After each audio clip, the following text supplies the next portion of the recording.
side. Louis Romero down by 2. That is... And the next Red Chameleons. Unang bakbakan ngayong April 7 magaganap na. Ito ay ang do or die game sa pagitan din nitong ang NX Red Chameleon at Farm Fresh Foxes. Agawan ng pwesto para sa semifinal slot at bibigyan natin ng preview yan before the game dahil pag-uusapan natin gaano kalakas ang team isa-isa at syempre anong team possible manalo. Kaya before that guys, please naman huwag niyo pong kalimutan mag-like, comment, and subscribe and pa-hit the notification bell for more PBL UAAP volleyball updates dito sa Pilipinas. Maraming salamat sa support. Road to 10k subscribers tayo. Isang like, share at subscribe ay masayang-masaya na ako and avail na rin kayo dyan ng ating product. Creamline Choco Mocho t-shirt, sports shoes, sports bag na may discount na yan para sa inyo. Gamitin lang ang mga aking link. Thank you very much again. Well, dalawang game nga sa final play-in tournament ang magaganap. Ito nga ang isa ay ang laban ng Farm Fresh versus NX Red 4pm sa April 7 sa PhilAll Center ang venue. Mapapanood sa One Sports Plus, Pilipinas Live, Signal Apps at PBL.ph Live. Well, ang laban nga ito sa play-in tournament kung saan ang mananalo dito ay makakapasok ng semifinals at makakasama ng PLDT, Signal at isa pang team. Alam naman nating lahat naging maganda ang laban nila sa unang paghaharap nila ngayon sa preliminary ngayong conference na ito.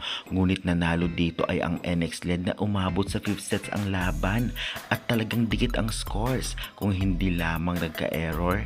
Ang nag-service dito sa Farm Fresh ay sigurado didikit pa rin ang score. Kaya naman syempre magandang laban naman ang tiyak na matutunghayan natin sa April 7. Alam naman natin lahat na hindi basta-basta itong ang NX Red Chameleon dahil galing sa Petrogas ang kanilang mga players at mga galing talaga. Kaya dapat hindi magpakampante ang Farm Fresh sakali mong gusto nilang manalo.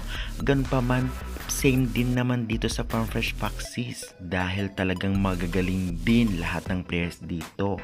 At pag-uusapan nga natin yan. Kung itang-kita naman natin na pagdating sa opensa, halos pantay ang galing ng dalawang team na ito dahil nga kung may Brooke Van Sickle dito nga sa NX Red at Myla Pablo, dito naman sa Farm Fresh ay may Tubino, Tubo, Molina at iba pa. Grabe din ang middle ng NX Red, ngunit kaya naman tapatan niyang kahit papano ng Farm Fresh. Grabe din depensa ng both teams kaya tiyak na magandang laban ang ating matutunghayan.